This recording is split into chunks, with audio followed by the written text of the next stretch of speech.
Today we're going to do a review of a bottle that for most people, myself included, would be considered a unicorn. That is Pappy Van Winkle Lot B. Let's get into it.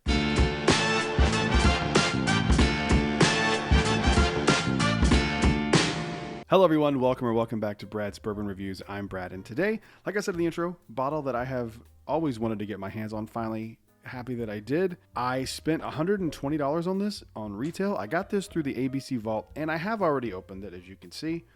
I opened this the other day on the 4th of July with my buddy Jace. He came over and we wanted to open it, save it for a special occasion, and I got to open it with somebody who genuinely appreciated it, and that's always the best.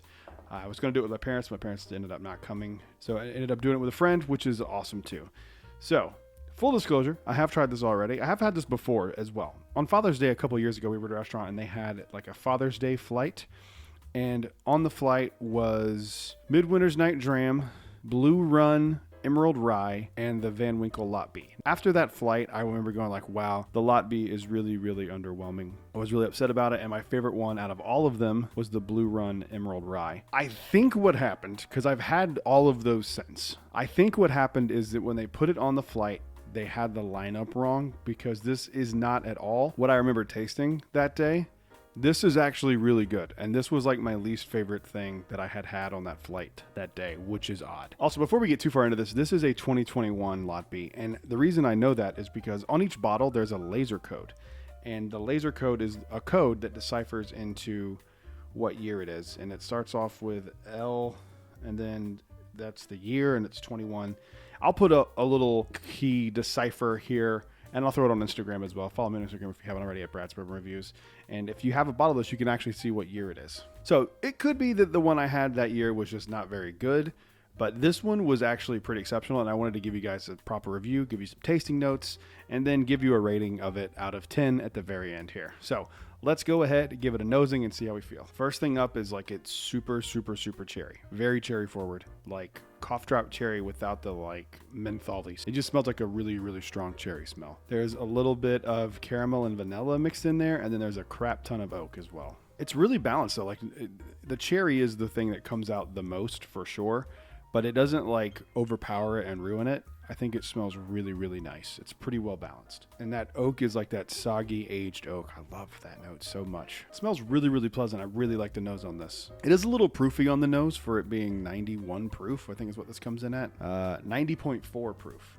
So it shouldn't have any real burn, but there's not a lot there, but there is some. So it's a little surprising with how low proof it is, but it smells so incredibly good. It smells warm. I really like the nose on this quite a bit. Enough chit-chatting about the nose. Let's give it a mouthing and let's see how we feel. Super cherry. Super, super cherry. It tastes like almost just cherry and caramel. The mouthfeel is like surprisingly good on this, with it being, you know, such a low proof. I guess it comes from the age. Mouthfeel feels really, really nice. I really, really enjoy this. I still think I like the 10-year better, but that's probably because it's at a higher proof. All the other Van Winkle expressions come in at 107 proof, I believe, if I'm not mistaken.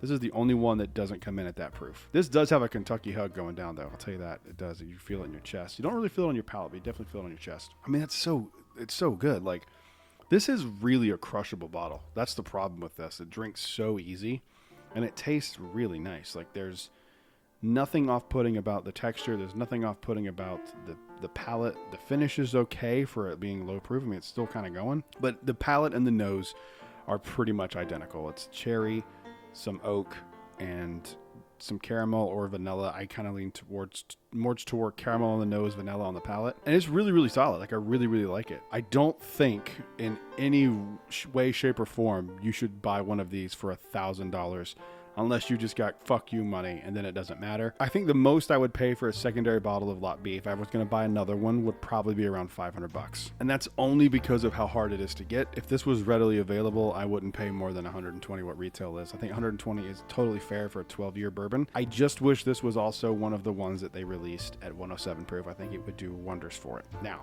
it also could be that these tend to be more oaky, and that's why they do it, to make it less offensive. But I would like to try this expression at 107. I think that would make it way better in my opinion. That being said, what am I going to do on a scale of 1 to 10 for this?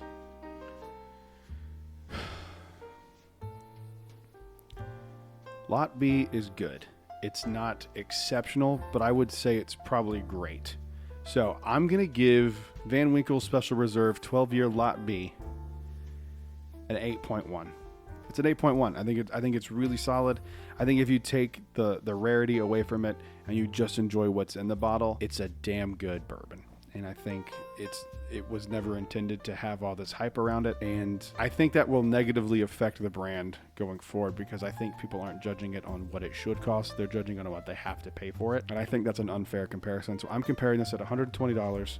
I'm doing my best to take the hype out of it, because this, I'll be honest with you, this is the one out of the lineup that I wanted to own the least. And it's the one I owned first. I still think it's really, really good, and it's way better than I remember it being. So I'm throwing that in there just as a disclaimer. I'm going to give it an 8.1.